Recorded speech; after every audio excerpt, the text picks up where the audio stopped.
Good afternoon, everybody. Evan Lazar, Alex Barth, Patriots Beat Live podcast here on this Tuesday afternoon, June 1st, a big day in the NFL calendar upcoming in terms of post-June 1 designations, cuts, trades.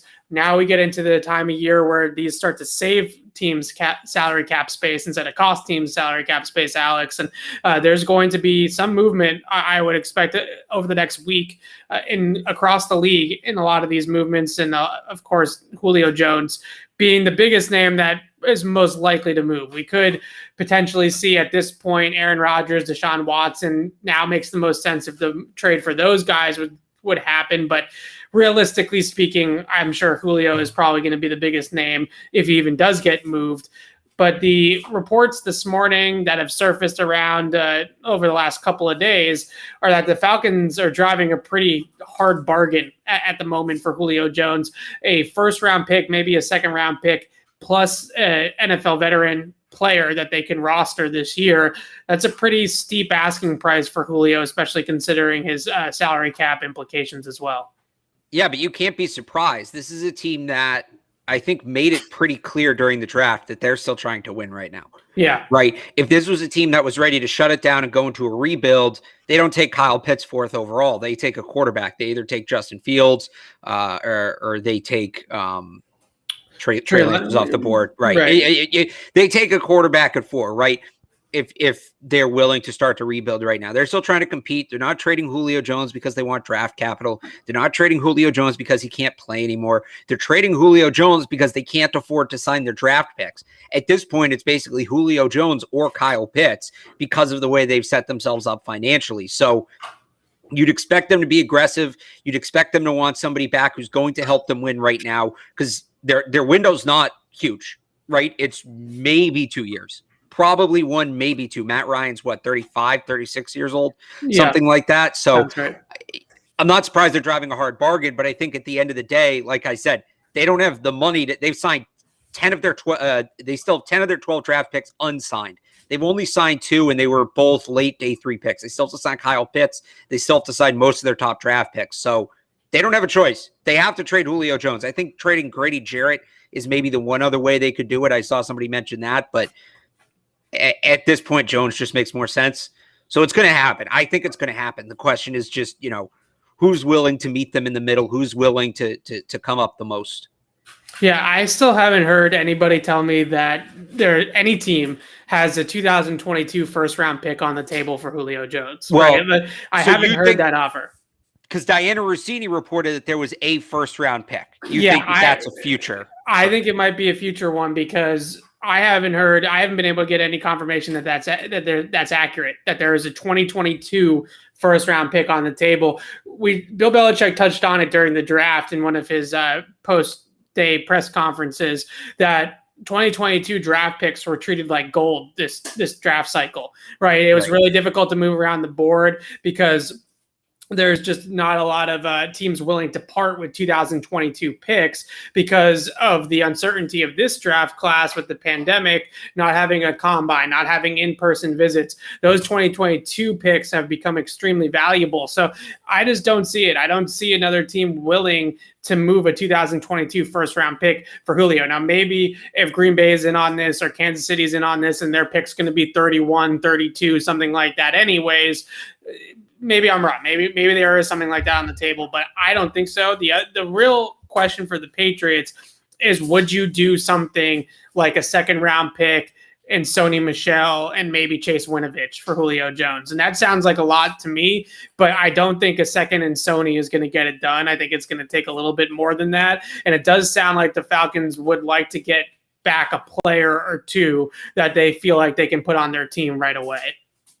Right, and that's where the Patriots are in a unique advantage because if there is a team offering a first, whether it's Kansas City or Green Bay, like you mentioned, maybe it's, Seattle was thrown into the mix over the weekend, and they don't have a 2022 first as a part of the Jamal Adams trade, but they have their 2023, and maybe that's where that conversation comes in.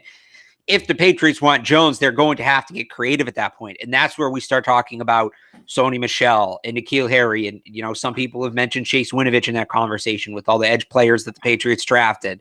We can maybe talk about the cornerbacks, but I think at that point, it becomes a whole nother trade where that's instead of the second, maybe instead of addition to the second. So there are ways the Patriots can attack this, but if that first round pick, whatever it is on the table, whether it's 2022 or 2023, if there's a first round pick on the table, I don't think the Patriots will part with that. I don't think they should part with that for Julio Jones, but if they want him, they are going to have to get creative.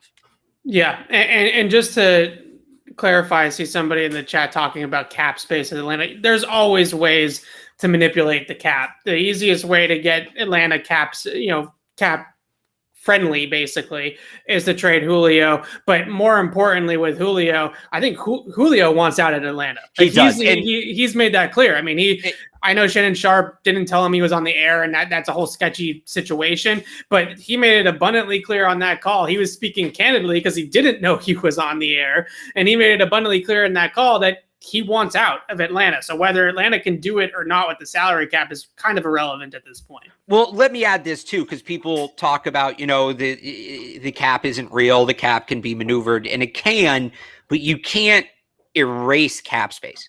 Cap space is whatever Einstein's law of whatever. Matter can only be altered. It can't be created or destroyed, right? Right. You can't destroy cap space. You can move it. And yes, they could restructure a bunch of deals and push a bunch of money back and be able to sign all their draft picks and keep Julio Jones. But then that money's getting pushed back 3 or 4 years, and you're still going to have to deal with it eventually. And I think they're at the point right now where, they are entering a transition. I know I said before that they don't want to rebuild right now. They are going to have to rebuild within the next 2 or 3 years. You don't want to have 10, 20, 30, $40 million in dead cap staring at you when you're trying to rebuild a team. That's not the most efficient way to do it. They're just trying to get out ahead of it. They're trying to rip the Band-Aid off. They're trying to bite the bullet. So yes, to say that they have to trade Jones, I guess maybe I was a little strong there, but yeah, this is the most realistic path for them to do what they want to do. As weird as that sounds, trading a guy as good as Jones is being the realistic option, everything else, it just hurt. Trading Julio Jones hurts them in the short term. He's 32. He's got a lot of money against them immediately. It hurts them in the short term. It hurts and helps them in the short term. It only hurts them in the long term to move Jones. Yeah. So they're looking at, long term wise, this is what makes sense.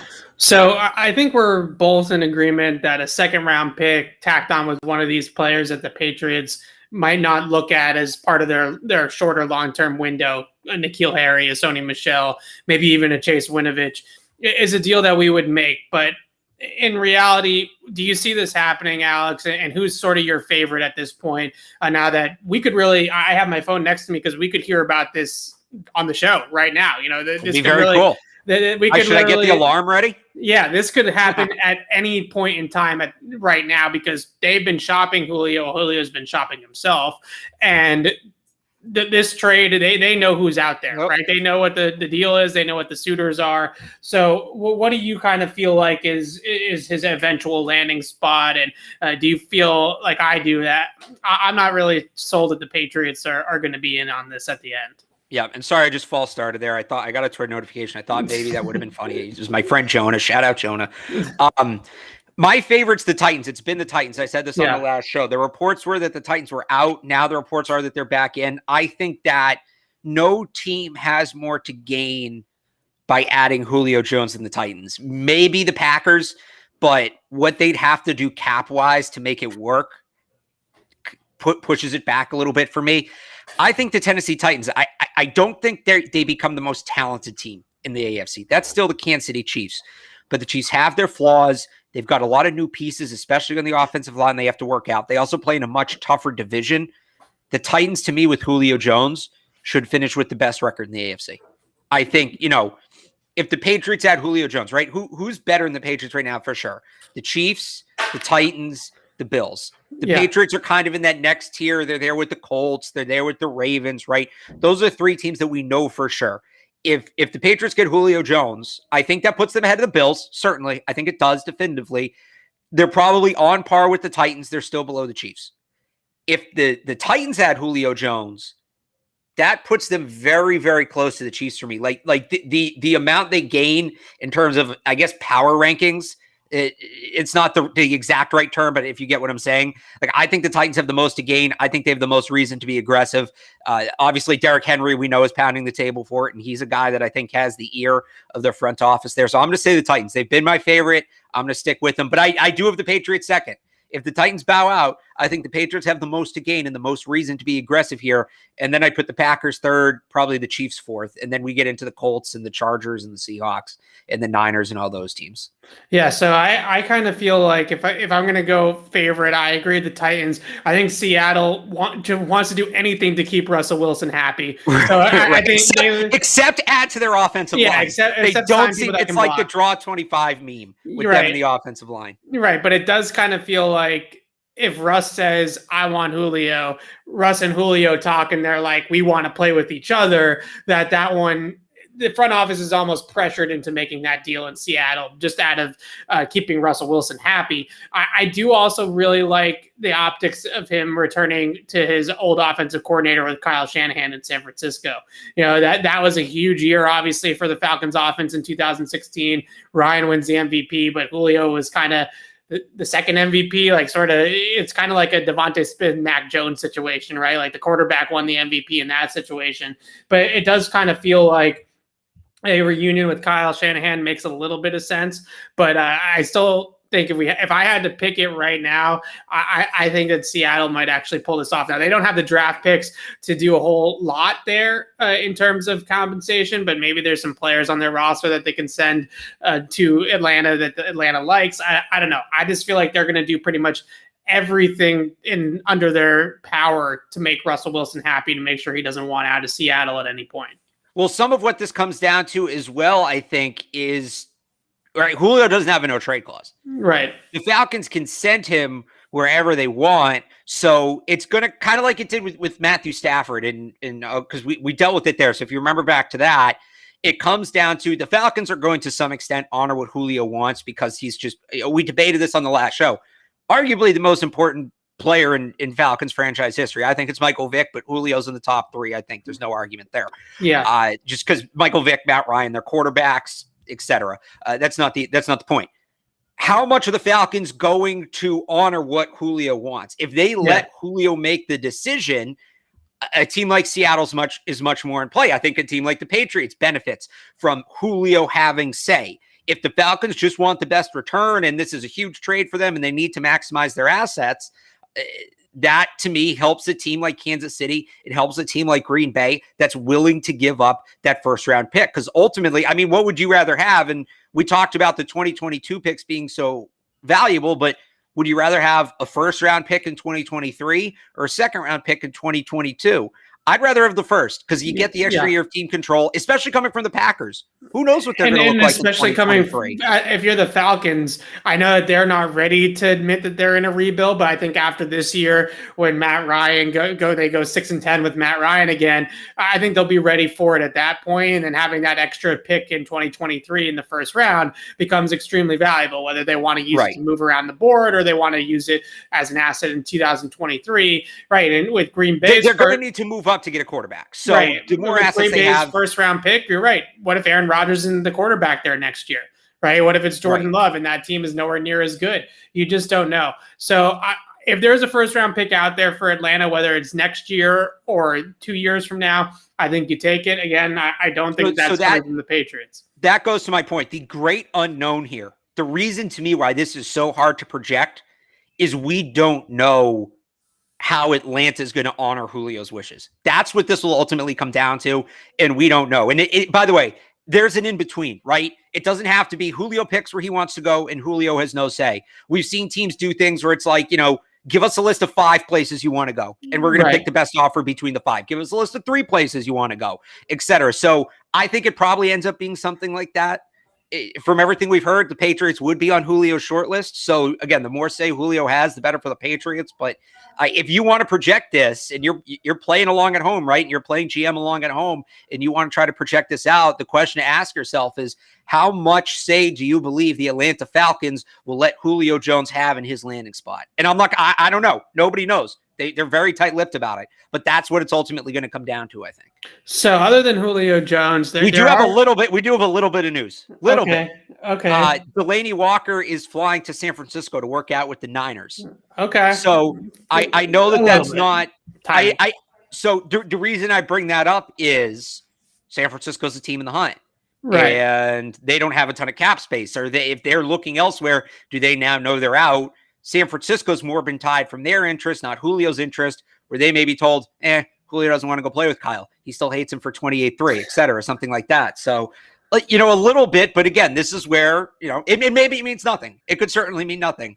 But let's start putting the pieces together a little bit.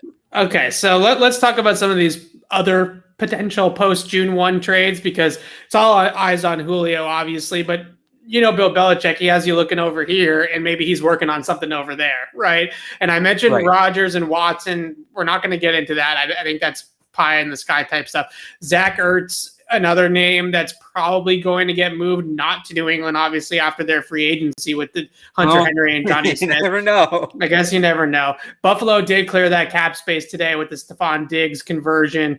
That seems like a potential landing spot for Zach Ertz. Daniel Hunter, Landon Collins, Jalen Smith, a couple of other guys that would clear a lot of cap space for their respective teams if they're traded after today. But the name that I wanted to bring up was Trey Flowers in Detroit. The Lions can save $14.3 million against the cap by trading Trey Flowers, who's still under contract for 2 more years at some big ticket numbers. After this, Dan Campbell is transitioning to a 3-4 defense. Trey Flowers is a 3-4 end or a stand-up outside linebacker. I'm not sure if that's a direct fit. We know that he had some sort of positive relationship with Matt Patricia. Otherwise, he wouldn't have signed in Detroit. They did offer him the most money. That always helps as well. Well, also, it was positive when he signed. That was, fair. 2, 3, 4 years ago. We don't know. So the Patriots aren't going to pay him $15 million to play football here in 2021. I think that's an easy assumption. But what if Trey Flowers, knowing that Bill Belichick can get the most out of him, knowing that he's going to have a good season here, restructures his contract to make it a 1-year deal, resets his value here in New England next year on a competitive team, and then hits free agency once again to kind of recoup some of the losses of coming out of that deal with Detroit. It makes a lot of sense from the Lions' perspective, salary cap and scheme-wise. We know that Trey Flowers would be successful here with the Patriots under Belichick. I think that this one's one that we should maybe be discussing a little bit more alongside with Julio. Well, this is also where, it being Trey Flowers aside, here's a guy who had decreased usage last year and then ultimately ended up on IR. He had a shoulder injury. He had a down year, a relatively down year the year before that. This is where Belichick generally strikes. I don't know the Trey Flowers stock is going to be any lower than it is right now, even at 27 years old. And I actually thought he was older than that. I can't believe he's only 27. Feels like he's been around forever. So this is kind of where Belichick would usually strike, and they've made it clear. Bill has made it clear. He's not going to be run on again this year. He is not going to be bullied up front defensively this year like he was last season. I don't think that they can have too many pieces up front. So this was a really good poll by you. You texted me about this before the show, and I dropped what I was doing. It's a really good concept. I think it would make a ton of sense. I'm all in on this, and it would. What would they have to give up becomes the question. But if you're looking at, I don't think much because of the salary, right? And I have to shout out Mark Schofield, Touchdown Wire. He wrote a great article today with a bunch of potential trades post June 1, and Trey Flowers is on the list, and that's sort of what started this for me. So shout out to Mark, friend of the program. That's the one that it just looks like it makes sense for all sides, right? Trey Flowers comes back. Maybe, like I said, he reworks that deal so he becomes a free agent again at the end of the year on a 1-year contract, kind of bet on yourself sort of deal for him here with the Patriots. And the Patriots get another defensive lineman, which I think they could use some more depth on the defensive line, and a guy that they know is going to be really, really good in the scheme. So I think that checks all of those boxes for both sides. Does he want to play with Patricia again? He signed with Patricia in the first place, and I guess maybe how south things went in Detroit soured him potentially on Patricia, but the way that he signed with Patricia in the first place and the fact that he knows that Bill Belichick he's gonna ball out here with Bill, I think it makes a lot of sense. And remember the Patriots a few years ago, they actually did make a pretty good pitch to Trey Flowers to get him to stay here. He almost came back, didn't he? Yeah, they bowed out at the end when the Lions got silly with the money, but they did try to keep him. This was not a situation where they said, sorry, thanks for everything, Trey, but see you later. They did try to keep him. And I don't know, that this one definitely, when I saw Mark write about Trey Flowers, a light turned on right in the head, and like, this kind of would make sense for everybody. The Patriots could use another defensive lineman. Trey Flowers could use a big year. The Lions doesn't really make much sense looking at their roster and rebuild. Next year, Trey Flowers' cap hit's $23 million in Detroit. I just don't see how that makes much sense for the Lions as they rebuild their roster to be paying somebody that kind of money. It makes a whole lot of sense for everybody. I like that. Yeah, so something worth keeping an eye on. And like you said, right, Bill has everybody looking at Julio Jones, then he's going to go out and trade for Trey Flowers. That would be pretty textbook. Okay, so another piece of news here today. Rex Burkhead signing with the Houston Texans. Bye-bye to TD Rex. How did you feel about this news, Alex? And I think what's more important about that is not necessarily what it means for the Texans, for us, obviously, but what it means for J.J. Taylor, what it means for Ramondre Stevenson and the backfield here in New England. Right. So first off, Rex Burkhead's career in New England went, I think, better than anybody could have expected. And a real cornerstone part of Dynasty 2.0. I think a guy that they just, the kind of guy they needed to have around to do what they did. And he was obviously great. And I'll just share, personally, I just wanted when I was working for the Lowell Spinners, summer of 2019, after they beat the Rams in the Super Bowl, he came and threw out a first pitch and couldn't have been nicer. Talked to everybody who wanted to talk to him, took pictures with everybody who wanted to take pictures with him, threw a strike for the first pitch. So just a great guy. And New England's losing a good one with him. What it means X's and O's wise, I think, and I wrote about this a little bit on 985thesportshub.com when I was previewing OTAs, and we've talked about this a bit on the show. The Patriots like to use a 4 running back rotation. They really try to have 4 guys all playing at least 15 to 20% of the snaps. And that 4th spot now is obviously wide open. There's plenty of options, but we don't know who it's going to be. Is it going to be J.J. Taylor in his second year? Is Brandon Bolden going to get more run coming back from an opt-out? And there's been years where he's been that 4th guy. It kind of comes in waves, right? They'll use him as a running back a decent amount one year, then not the next year, then they'll go back to it the year after that. And then there's Ramondre Stevenson and obviously Tyler Gaffney too, but he seems like more of a camp body. Who's the best player? Who's the best running back? Like if we're talking about Madden ratings or whatever, it's probably J.J. Taylor. Liked what he saw. You have to like what you saw from him last year. Certainly strong flashes, a Dion Lewis type. But if you want to fill the role that Rex Burkhead filled, and not just fill his snaps, and that role being a guy who can play on all 3 downs, who can carry the ball between the tackles and catch the ball and pass protect, Ramondre Stevenson is that guy. As much as he was compared to LeGarrette Blount during the draft, and those comparisons are valid, absolutely. But there is an element of Rex Burkhead in his game too, where he's not like the great thing about Rex Burkhead, I don't know that he was amazing at any one thing, but he was good at every single thing. Yeah. There was no weakness in his game. And that's what Ramondre Stevenson projects to. So if they want to fill Rex Burkhead's role and really fill the role and not the snaps, it's Stevenson. But then we get into that conversation where rookie running backs don't play in New England. James White had 14 touches as a rookie, right? Damian Harris didn't play. The only guys who play are first-round picks, Lawrence Maroney, Sony Michel, and then Stephen Ridley played like a decent amount, but there were a ton of injuries that year. So who's going to get that? And maybe it's a free agent. There's still some decent free agent backs. I think Duke Johnson's still out there. He's a guy who could fill Rex's role for sure. So now this becomes the question for how it affects the Patriots. Do they just plug in J.J. Taylor and say, we're going to, James White's going to play more snaps, or we're going to have Damian Harris play more in the passing game, which I think he can do? Do they do that? Or do they say, no, we need this kind of player. We're going to break our rule. We're going to go with Stevenson or Brandon Bolden. That's the question now at the running back position for the Patriots. Yeah, it's a good problem to have, but the Patriots do have a lot of backs, right? And they don't have a lot of backs right now in OTAs, but they're going to have a lot of backs in training camp. And the team was really high, I thought, on J.J. Taylor last year. Every time we talked to Ivan Fears, he was extremely high on J.J. Taylor and basically said, don't look into the fact that he's not playing this year. We have some veterans ahead of him on the roster. We also have that kind of rookie red shirt rule where most guys, unless you're a first round pick like Sony or Lawrence Maroney, for the most part, you sit as a rookie running back with the Patriots. So he said, it's just like Shane Vereen, it's just like James White. This is no different with JJ Taylor. We have big hopes and aspirations for this player down the road. And then Ramondre Stevenson is a really interesting player too for them in that role as well. So Patriots going younger with Rex Burkhead. I think when he was on the field, and there were some durability issues with Rex during his time here, but when he was on the field, he was the most versatile pack the Patriots had on the roster, right? A guy that could run between the tackles, catch it out of the backfield. They could detach him from the formation and flex him out wide in the slot or outside. He caught that hitch on Osweiss Juke in Super Bowl 53, was it, against the Rams, right?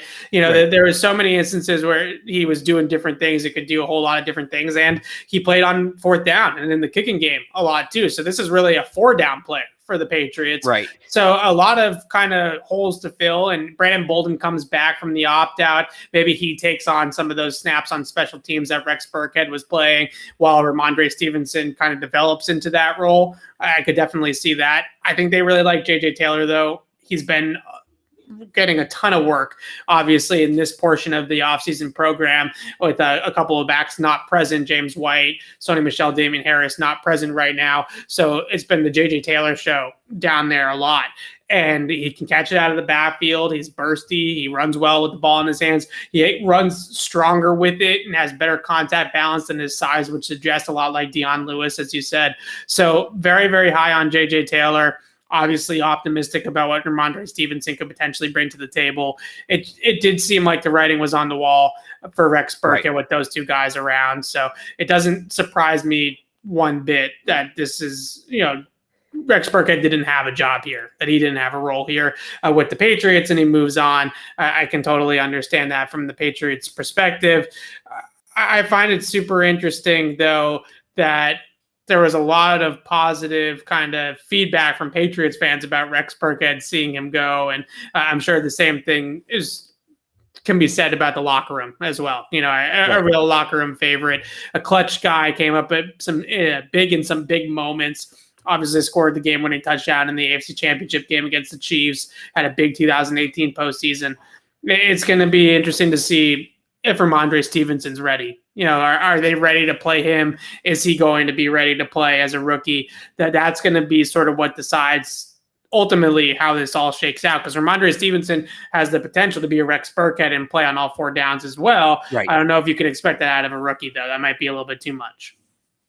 And that's what it comes down to. And I don't think Stevenson, or he wasn't at the first public OTA practice, right? Correct. I don't think he was there. So we know he was at the rookie workouts and all that. So we'll see. But he's somebody to keep an eye on, because I think, as much as they have that rule that they don't play rookie running backs, and part of that is ball security. And that was one of Stevenson's biggest issues at Oklahoma. So he has a steep hill to climb. But as much as they have that rule about not playing rookie running backs, I do believe they'd break it if somebody showed them enough. That's kind of how they do business, right? If you earn the opportunity, they will give you the opportunity. So I think there is a tremendous opportunity here for Ramondre Stevenson. If he can't earn, I think he has a long way to go. If he can't earn those snaps, it's not an indictment against him. I think it's an uphill battle, but he has a chance to do something here if he has a really, really strong camp. I agree. It's going to be an interesting position to look at, because you have Sony Michel is potentially – Damian Harris could be pushing Sony Michel completely off the roster. He could be involved in a trade at some point. Damian Harris, James White are kind of put in their roles, right? Damian Harris is that early down back. James White is that pure pass catching back. They don't have the guy that can do it all necessarily, unless you put Stevenson or JJ Taylor out there, or Damian Harris kind of takes that next step as a pass catcher. Right. Which he could do at Alabama, by the way, which he could do at Alabama. A little bit, yeah. Sony did it a lot in college too. So who knows? They have guys. Can we bounce back to something you just said really quick? Because I don't know why I didn't make this connection before, but it's worth bringing up. This does, I think, make it slightly less likely that Sony Michel's involved in a trade, because if you move Sony Michel, now you're kind of thin at running back, at least in terms of NFL experience, right? You still have Damian Harris, you still have James White, but then you have JJ Taylor, who's in his second year, but didn't really play much as a rookie. Ramondre Stevenson is a rookie. Brandon Bolden has the experience, but he's coming off a year off, and then Gaffney too. So I do wonder if this makes them hold on to Sony Michel a little bit more, a little bit tighter. Then again, if it's make or break Sony Michel or Julio Jones, right? Give me Julio Jones, because you're running the ball less too if you get Julio Jones. And like I said before, there's free agent running backs out there, but I do think that, maybe if it comes down to, hey, we want N'Keal or Sony, that, this might shift it towards N'Keal becomes more expendable than Sony Michel does, if we weren't there already, which we might have been. Say what you want about Sony Michel and the fact that he was drafted in the first round, but every single time, and I say this a lot, but every single time we talk to Belichick about depth and about having insurance policies, he brings up the 2018 season and having to play Cordero Patterson at running back. Right. Every single time he brings that up, and he says, remember back in 2018, we had all these backs in training camp. We thought we were so deep at running back. Everybody gets hurt. We end up having to play a player out of position at running back just to get by during the season. And I think that's something that's haunted Bill for the last couple of years. That I would even go back to 2015 and Steven Jackson. Yeah, it's the same thing. And I think that Bill Belichick could sit there and say, I don't want to have to play Jonnu Smith at tailback just because we don't have a running back, right? I think that's potentially could be Dalton something. Keene, that's my bold prediction. Dalton Keene, sure. I said Jonnu because of what he did with the Titans. No, I know. I just wanted to bring that up. Yeah, I still can't believe I said that. It just feels like Belichick I'm talking about is attached to having that depth and not wanting to give up that depth at that particular position. So whether you think Sony Michel is anything special, whether you think he's an average or below average running back, Bill Belichick looks at him as somebody that fills a role on this team adequately well. And that's valuable, along with Damian Harris, as having two of those guys that can both be that first and second down running back, and not having that just be one person's role on the roster exclusively. I don't know. I have a tough time, as much as I agree with you 100% personally, that you don't hang on to Sony Michel and say we're not trading for Julio Jones because we won't part with Sony Michel. Like that just sounds ridiculous. It wouldn't be that ridiculous to me if Bill Belichick's like, I'm not giving up Sony Michel and a draft pick for Julio Jones because I need Sony. It's not about Sony. It's not about Sony Michel, the player. It's about having the running back, and that's what's killed the whole conversation with Sony. I think he's more or less been the player he was supposed to be coming out of the draft. I think he's more or less hit his projection. They just drafted him too high. Yeah, and if they had taken him even in the second round, because I think they had like a high pick in the second round that year, one of the first picks in the second round. If they take him in like the 40s or 50s overall, we're talking about what a hit Sony Michel is. It's just where he was taken that the issue is. Real quick, so like hypothetically, if they did, because there are some interesting free agent running back names, and maybe he thinks, okay, I trade Sony, I pick somebody up. DJ Foster's an interesting name. Okay. And by the way, this list looks like was updated on Sunday. So if anybody signed yesterday, this morning, I apologize.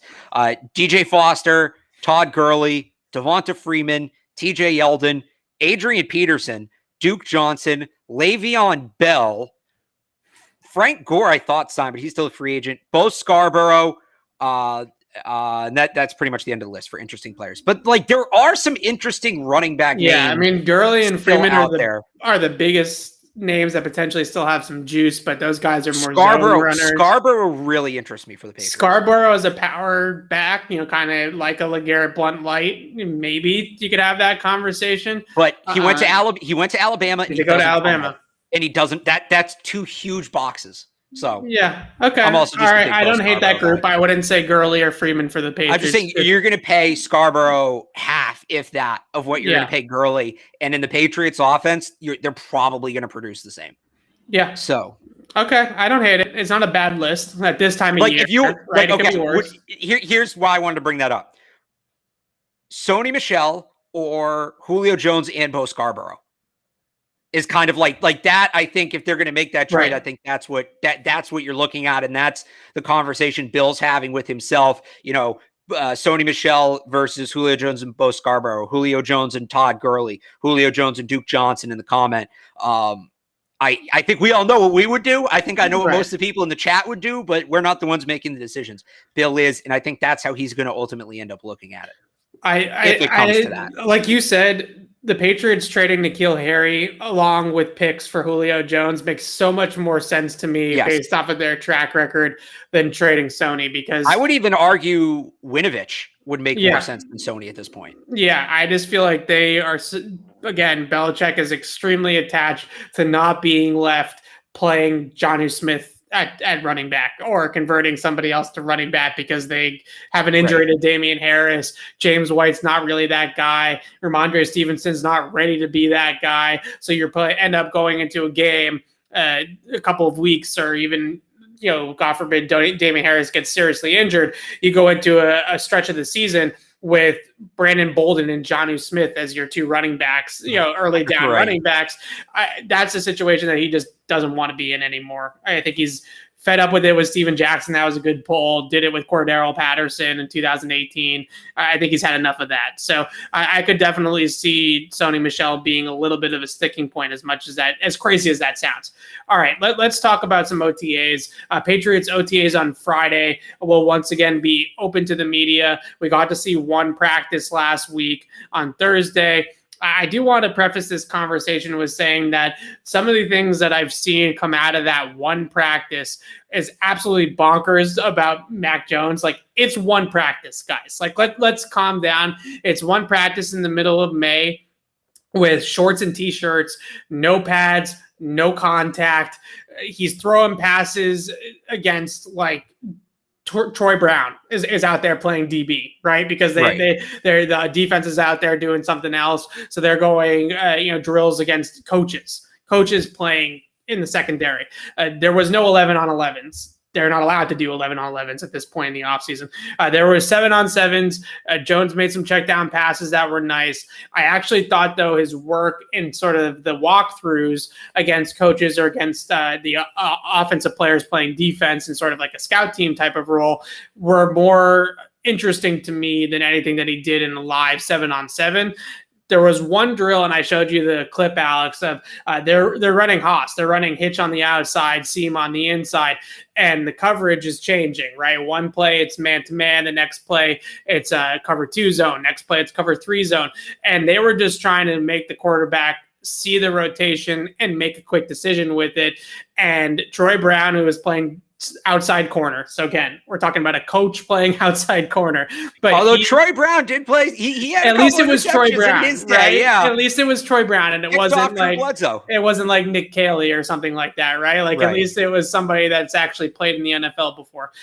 Troy Brown bailed on the outside in the cover 3 and overtook the seam.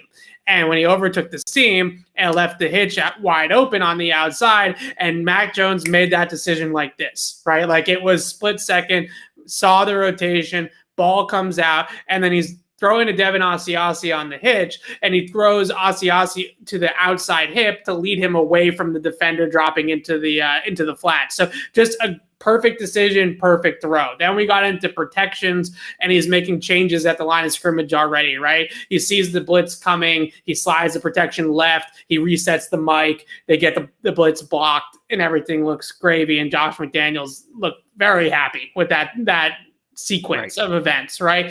So from a mental standpoint, Mac Jones is checking all the boxes already that we expected him to check. He's not impressive in shorts, and we knew that, right? We knew that coming in. He doesn't look great in shorts. He doesn't have a huge arm, all those types of things. But I think what I did sort of sense from that or see from that is the comparisons to Tom Brady lose me there, because Brady is a guy that is more impressive in shorts than you would think, right? He's 6'5", 6'6". He's well built. He's clearly in shape. 6'4", 224. I don't know how you don't have that memorized. I think he's taller than 6'4". I've stood next to him. I think he's taller than 6'4". Fair enough. He's whether he's 6'4", 6'5", somewhere around that. When you stand near Brady at a press conference or you see him on the practice field at a training camp, he is a bigger dude than Mac Jones. Yeah. No doubt about it. So if I'm going to make a comparison to Mac Jones body type wise, and I'm going to go Hall of Fame quarterback and be ridiculous and compare him to a GOAT, I think he's closer to Drew Brees than he is to Tom Brady. Well, in terms of physical stature. The one somebody pointed out, which is a good one, is Jimmy Garoppolo. Because Jimmy Garoppolo was not an imposing figure by any, like, when people said Jones was small, first off, he's standing next to Cam Newton. Like, let's just put that context out there. Okay, this is like you park your smart car next to an 18-wheeler. Or not, no, because smart cars, it's like parking a regular car next to an 18-wheeler. Of course, it's going to look small. Obviously, Cam Newton is probably the biggest quarterback in football. It's got to be him or Ben, right? I don't really think Cam's there's a anybody linebacker. else. I mean, he's 6'5", 255. Like Cam is as big as Gronk. You know, he's pretty. You know, that's how big we're talking about it. It's crazy. Right. Again, it's him. Although he's built the muscle, Ben's just a fatty, but he's going to look small compared to them. The other thing is, like you said, Brady was big. We're used to that. Like Brady's size was an advantage. I don't know that Mac Jones, like Drew Brees, was small. Was Drew Brees even 6 feet? I think Mac's a little bit bigger than Drew Brees. Right. But So when I saw him in shorts at OTAs last week, the way that he just carries himself in terms of his stature reminded me a whole lot of Drew Brees. And so I'm saying that because that's not a problem, right? Drew Brees went on to set the NFL passing record. So we're talking about something that is ridiculous, right? Well, so here's where I'd push back on the Brees comparison. I would say Brees's height was it was something he had to overcome. Yeah. He had to change the way he played. He had to adjust because of his height. I don't know, and this just comes from me watching him at Alabama. I don't know that Mac Jones' height is necessarily something that you have to game plan around. No, and if you're going strictly off of how he measured at his pro day, he's very, very close to Jimmy G in terms of height, weight. Like that's if you're going off of what Alabama told you, that's what it is, right? But I don't know. It's tough to tell because he was next to Cam and Stidham's. Everyone's saying, "Oh, he's smaller than Stidham." Stidham's 6'3", 6'4". Stidham's a big guy. Yeah, he's a bigger dude too. Stidham's closer to Brady. Right. So this is the point I wanted to make. The Saints designed plays to work around Brees's, I want to say inability. It wasn't inability, but Brees's difficulties throwing over the middle. His throwing motion was designed to give him as much air as possible and help him get the ball over the middle. His entire game was designed around his height. I don't know that that's ever, like Mac Jones is never going to have to do that. His height will never be a hindrance. I think Tom Brady's height was an advantage. The fact that he was as tall as he was, he could see over the line. He could get the ball over the line. I think if you're a quarterback and you're 6'4" or up, height is an advantage. I think if you're 6 feet or under, it's a disadvantage. I think if you're between 6'1" and 6'3" playing quarterback, especially Jones has kind of longer arms, which help. If you're between 6'1" and 6'3", it is what it is. You're not going to be helped by your height. Mac Jones can't use his height to his advantage. Maybe on the quarterback sneak he can. But I don't think it's going to be a disadvantage like it was for a guy like Drew Brees, like it is for a guy like Tua, guys Russell like that, Russell Wilson, who have to move around, have to do things differently to get the ball over the line of scrimmage, just see over the line of scrimmage. I don't think Jones is ever going to be in that category. And as long as he's not that, right, again, 6'4", 6'5", it's an advantage. 6'3", you just are what you are. It is what it is. Yeah, I agree with all that. And I think this is something we talk about in May, right? What he looks like in shorts, how tall we are having this conversation because we were hoping there would be Julio news by this point. There isn't, so we have to fill it with trash. That's what this conversation is. I also want to talk about some real stuff too, though, with Mac Jones and Cam Newton. I think this notion, and look, I have learned over the last year since Cam signed with the Patriots that he has a lot of really dedicated fans, like people that will stand for him until the day he retires, right? Like they really do stand for him extremely hard. And I think it's almost impressive, but I think it's also jaded to a degree as well, right? And kind of blinded to a degree. If you think for 1 second, based off of what we have heard, what we have seen, the fact that Mac Jones is already getting reps in OTA practices as the QB2, that this couldn't turn into an actual quarterback competition come August, and you are just blinded by the Cam Newton fandom. Like, this has every chance in the world to be a quarterback competition. And I just think there's a line, right? There's sort of a middle ground between Mac Jones is already anointed the starter by some people. He's impressing everybody in the building. This is amazing, yada, yada. And Cam's a starter no matter what. There's a middle ground there, but the middle ground does exist that Mac Jones could easily push Cam Newton when training camp comes around, especially if he plays well in those preseason games too. It's going to be hard to keep him off the field. It honestly is. If Cam Newton is struggling and Mac is playing well, I think that there's a situation that exists that it could easily be Mac Jones. So the only reason I'll push back on that is I think it could be a competition. I do think it could. I don't think it will be because I think Cam Newton's going to be the starter week 1. I think Bill's already made up his mind. I think that they're going to want to – they don't play rookie running backs. They're not going to play a rookie quarterback, at least not right away. My pushback on that, though, is that if Cam was – and we talked to we talked to Tim Jenkins about this, right? Right. About Cam setting things up at the line of scrimmage pre-snap and getting blitzes blocked and resetting protections and knowing his pre-snap indicators and stuff like that. If Cam was coming along in that capacity, and maybe he is behind closed doors and we just don't know, but if he was doing all of those things better and he was catching up on all of those things, then fine, right? But he doesn't do all those things necessarily well. So it's not like the veteran quarterback is miles ahead of the rookie mentally, right? Like maybe he is in terms of the game and all that stuff. I think they see it that way. I think they see experience as readiness. I think they equate those two things. So I just don't, I think I said this before we were talking, before Cam signed, when we were talking about, will they re-sign Cam? Won't they? I don't believe Bill Belichick can quit Cam Newton. I think if he could, he would have done it last year. I think he's dead set on winning with Cam. I think he sees something in Cam, not what Cam's doing on the field, but I think he sees some upside in Cam that he still believes he can tap into, that he thinks is tremendous. And I don't think that's entirely incorrect. I think if you did get even like 70, 80% of 2015 Cam in this offense, it's going to be a top 5 offense in the NFL. I just don't believe that Cam is coming back.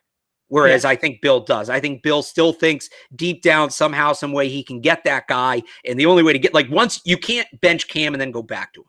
I don't think that's possible. I think he's going to try to tap into that Cam Newton as much as he can. And whenever that's done, then it's Mac Jones' turn. I think Jones outplaying Newton is irrelevant. In terms of what they think. If Jones outplays Newton, he should be the starter in my mind. In their mind, I don't think Jones playing good. I don't think Jones being impressive is enough. I think Cam also has to prove definitively in their eyes that he can't go back to the guy he was before his foot injury. Cam Newton needs to dominate physically, right? Like that's who Cam Newton is. Big arm, athletic player, obviously one of the best running quarterbacks of all time. He needs to be a dominant physical presence to do what he does.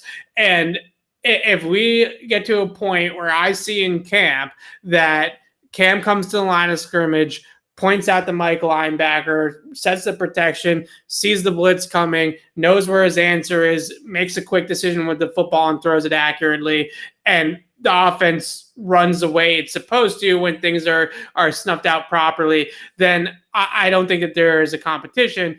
But at the same time, Mac was doing that stuff, granted, in a walkthrough against not live competition, but Mac was already doing that kind of thing at OTAs last week. And it just feels to me like that's just never something that Cam has necessarily had to do in his career, because he's just been able to get away with the fact that he's so physically talented and physically superior to other people on the field that when he gets to the line of scrimmage and the slot blitzes, he can just spin out of it or shrug it off or whatever, because he's Cam Newton, and, throw a dime down the field or run away and scramble or whatever to get out of that. What happens when that no longer is as available to him as it once was? And I think at times last year, that's what we saw was the Superman Cam that could spin out of a would-be sack and throw downfield existed in spurts. There was certainly evidence of that happening at times, like the Seattle game, for example.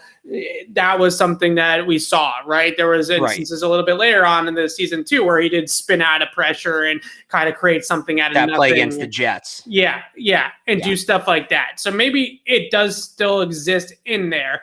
But so I think between those flashes, the coaching staff believes that they can get him to a point where he's doing that more regularly. And again, I think once you bench him, I just don't think there's going back. How is it going to be received all around if you go with Mac Jones and then backtrack back to Cam Newton? Because then you're both benching your first round pick. And, I can't imagine Cam's going to handle being benched well. And then you got to go back to him. That's a whole other thing. Like, I think, and I will give them this in terms of being patient for Mac Jones. I would like to see Mac Jones start week 1. I think from everything we've heard, he's the better option right now. But you only get to make that decision once. I don't think there's any back and forth. This isn't, Mitchell Trubisky and Nick Foles in Chicago last year, right? So I'm fine with them being patient because once you make that move, it's done. There's no going back. So make sure you're absolutely committed once you make that move, because the only thing worse than sticking with Cam Newton too long in my mind is going with Mac Jones too early, ruining his development and throwing that investment away. Right. So as we get into this, look, I want to reiterate that I do believe this can be a quarterback competition as early as training camp. But there's two sort of checkpoints that I want to point out on the Patriots schedule that I feel like bode well for Cam to be still the quarterback at that point. The first one is week 4 against Tampa. I could be wrong. I just don't envision Bill Belichick throwing Mac Jones out there against Tom Brady. I don't either. I feel like it's a death sentence, right? So I think that at the earliest, I think you see Mac Jones is week 5 because of that. I think Cam gets the first month because I don't think that they're going to throw Cam out there or Mac out there against Brady.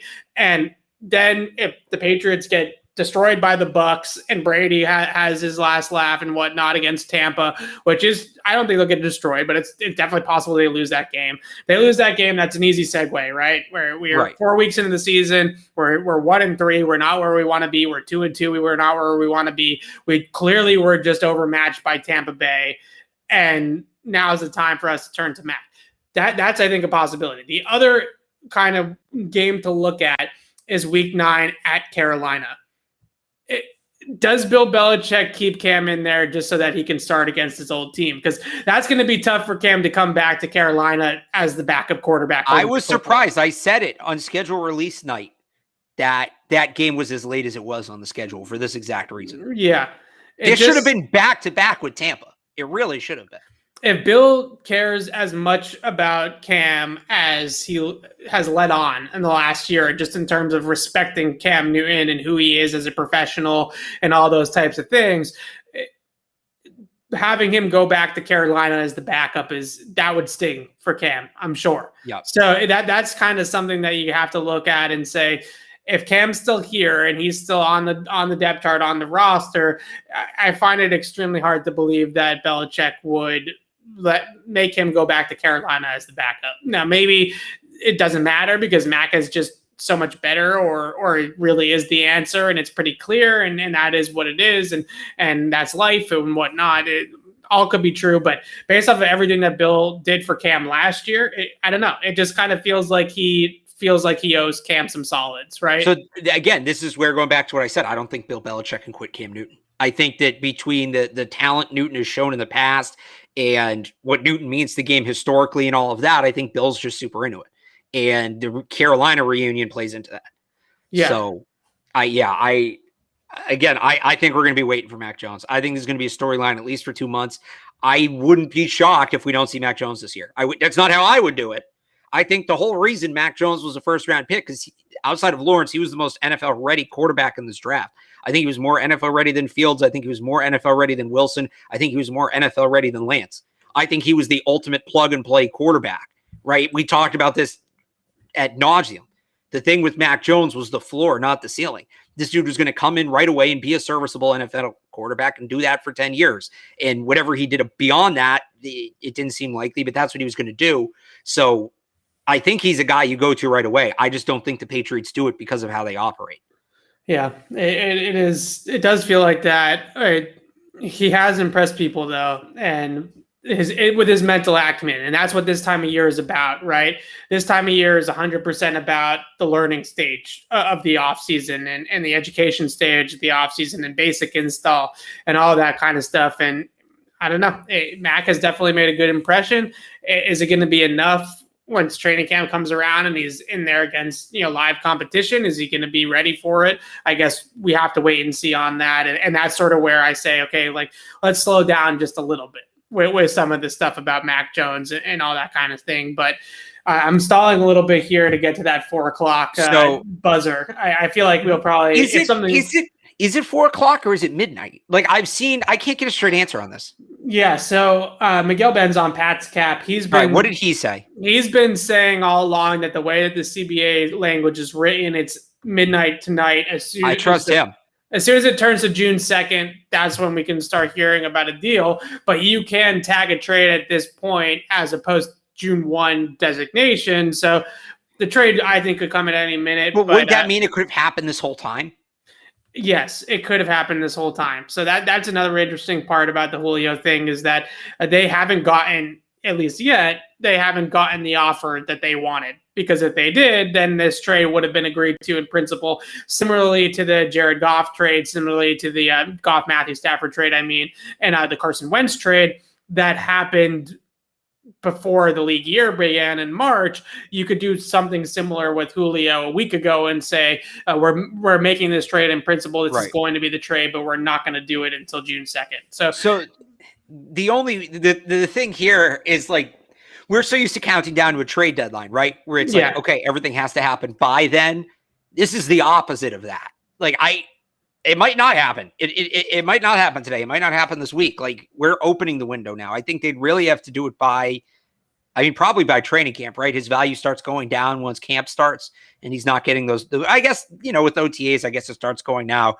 The more of a player's in the offseason program, the more valuable he is because the more he's getting used to the new system. So that's what it comes down to me. But yeah, we might not see anything here in a minute. We might not. I think a lot of people just assume whether it's here at 4:00 or at midnight that we're going to see something right away. I don't know that that's going to be the case. And as we saw for this 4 p.m. fake deadline thing, I just want to go on one mini rant for a second because I said that Mac Jones physically reminded me of Drew Brees. When you say that these player comparisons and I say he looks like Drew Brees in shorts, nobody's saying that Mac Jones is going to be as good as Drew Brees. I don't understand why when we make these player comparisons, we say their body types are similar or their playing style is similar. And everybody people don't listen, that.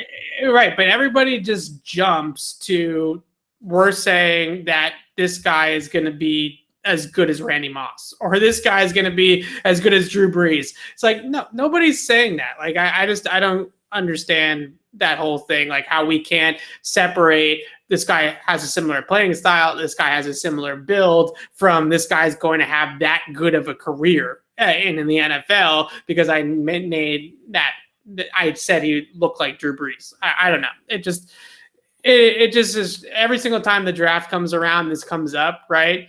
And it's just so funny to me that people can't separate player comparisons from career comparisons, right?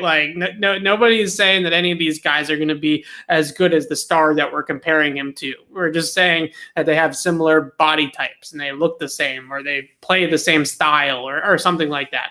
So whatever. I just wanted to mention that so we could get to 4:00. It is 4:00. It is 4:00 now. And, there's nothing happening. So I think we're saying... you want to give it a minute? We can give it one more minute. I can kind of set the table for the rest of the week. On Thursday, we are going to talk to assistant coaches, the rare assistant coach availability during the offseason, which I think is really going to be fascinating, specifically to talk to Josh McDaniels on Thursday, assuming that he talks, which I'm sure he will. We'll see if he tips his hand at all. We'll see how much he's willing to divulge about Mac Jones's progress so far and what he's done so far. But there's probably nobody better at this point to talk to about Mac Jones than McDaniels. So that I think is going to be super fascinating to see what he has to say about Mac. So that will be on Thursday. We'll obviously talk to all the other position coaches as well. So you'll hear a lot of chatter about young Patriots players, rookies, things like that on Thursday's availability with the coaches. Friday, another open OTA practice, OTA number 2, open to the media. That's going to be another interesting practice if Mac Jones can continue to string together the practices that we see as a positive outlook, then this thing is going to start to get really, really interesting. And that's going to be fascinating as well. But that's going to do it for this episode. And we're going to hang on. We do have a little bit of an update. Okay. All right. So, Bet Online just dropped new odds, right? About half an hour before this deadline. So should I go top to bottom or bottom to top here? Let's go top to bottom. I like top. All right. So the Seahawks are now the favorite. Okay. So this was released at 3:00. So an hour before the deadline, an hour before the trade can be made, the Seahawks, who weren't even part of the odds, they weren't even listed on Friday, are now the favorites at plus 150. This is, by the way, trade odds, because there's two separate odds for Julio Jones. There's where does he play next year, week 1, and there's trade odds. The week 1 odds include the Falcons. These don't. So Seahawks, if he's traded, Seahawks are the favorites, then the Titans are plus 200, then the Patriots are plus 300, the Ravens are plus 550, the Raiders are plus 900, and then these are all longer odds. The Niners, Packers, Dolphins, Cowboys, Chargers, Colts, Giants, Bills, and the Eagles are plus 280. Those are all the teams that are listed, so about half the league right there. Again, Seahawks, Titans, Patriots are the top 3, plus 150, plus 200, plus 300. So I didn't buy the Seattle thing at all. I still don't know that I buy the Seattle thing at all, but apparently I'm in the minority on that. Or there's always that one that, because you got to remember, at the end of the day, Vegas isn't trying to predict where Julio Jones is going to go. They're trying to make money. They may just put Vegas out there as a way. They may know it's not happening and put out low odds as a way to take money from idiots. But I don't buy the Seattle thing. I think the Titans, obviously, I said that they're my favorite. I think the Patriots make sense. I could see the Ravens. I could see the Niners to an extent. The Chargers and the Colts, certainly. I don't see the Seahawks.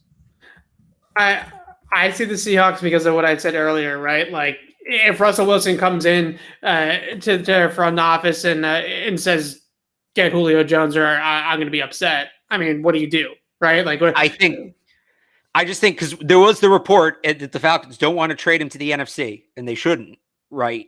I think if you're the Seahawks, you're not just in the NFC, but you're a true contender in the NFC, you're going to have to overpay to get him. And I don't know that Seattle has enough to overpay to get him without that first-round pick this year.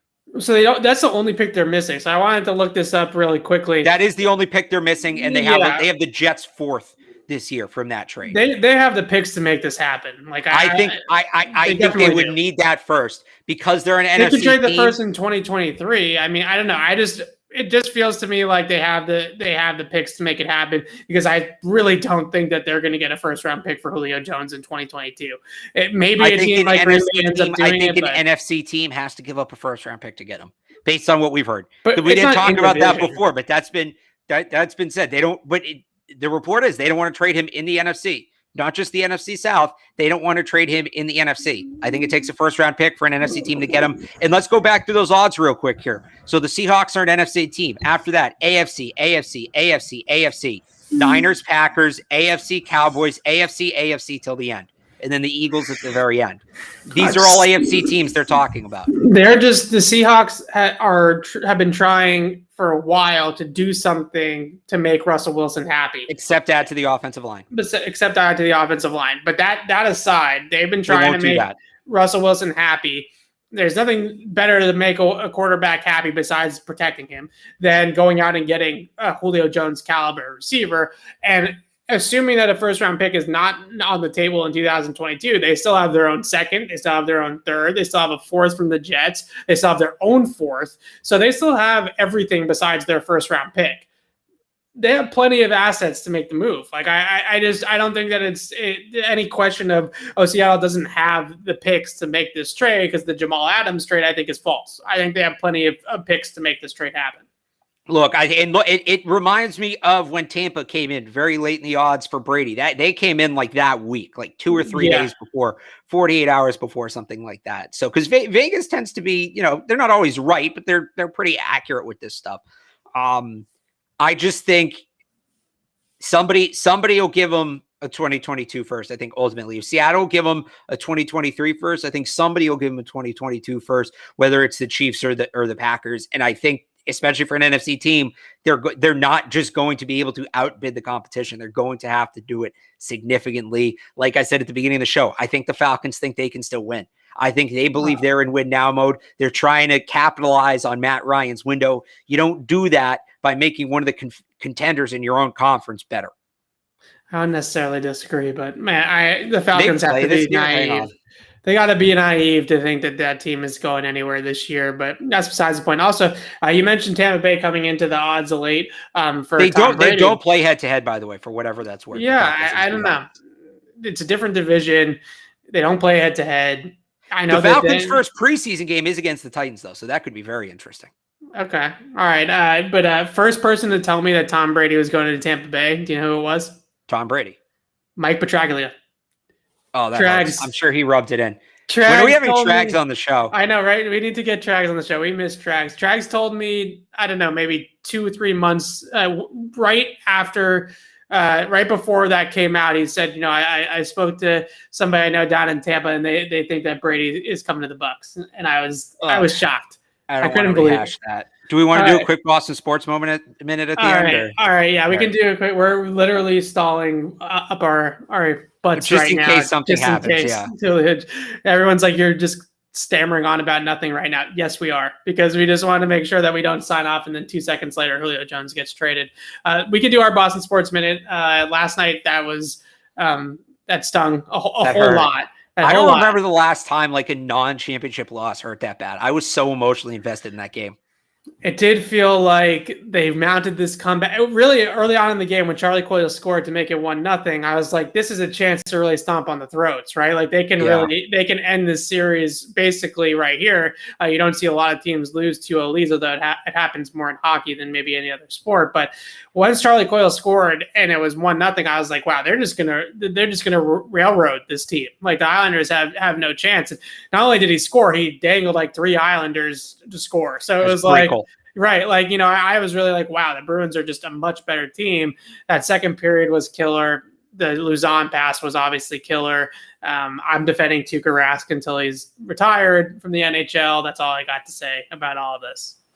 What do you got? I'm a little worried. I am. I think, the Islanders now have all the momentum. You've been telling me I'm underselling the Islanders. I said I'd rather play the Penguins. I think the Islanders are a good team. They now have momentum. They now have home ice in the series, right? It becomes a best of 5 with 3 games at their barn. So Rask apparently, according to some of the reports, might be dealing with some sort of injury. Don't like that. I mean, I'd be fine if Rask is healthy, stick with him. If Rask isn't healthy, go with Swayman. I'd be fine with that. I think Swayman can handle it to an extent.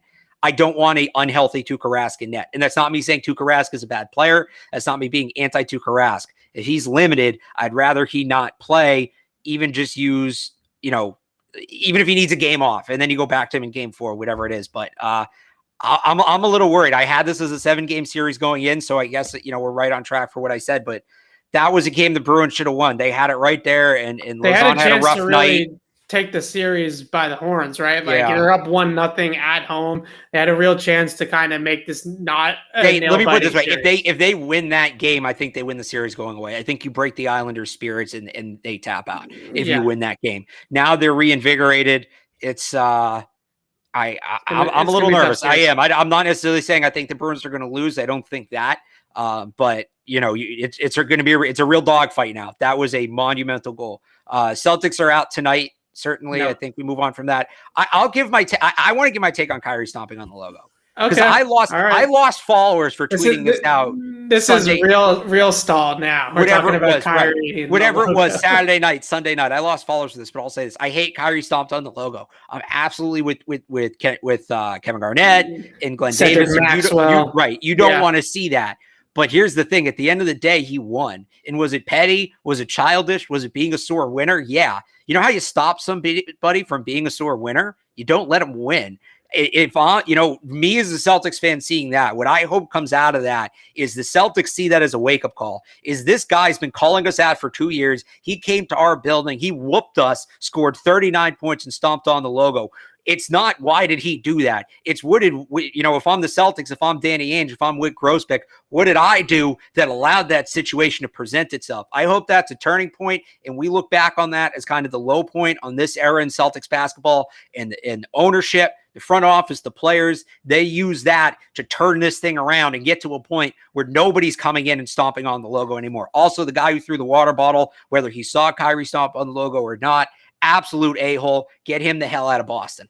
Yeah. That's my take on all of that. Celtics Twitter hates me at this point because of all my negative takes about the Celtics. Your correct takes about the Celtics. Because I, as a longtime Celtics fan, longtime season ticket holder, am extremely frustrated by everything that I see from the Celtics year in and year out. And every single year, this year it's Jaylen Brown's injury. The year before that, it's Kemba's not healthy. Miami was the better team, like all this garbage of all these reasons constantly of why the Celtics don't win, right? Why they're not advancing further, why they're not a better team. And it's always, just wait till next year when they have everybody healthy, or just wait till Danny Ainge trades for this guy or whatever.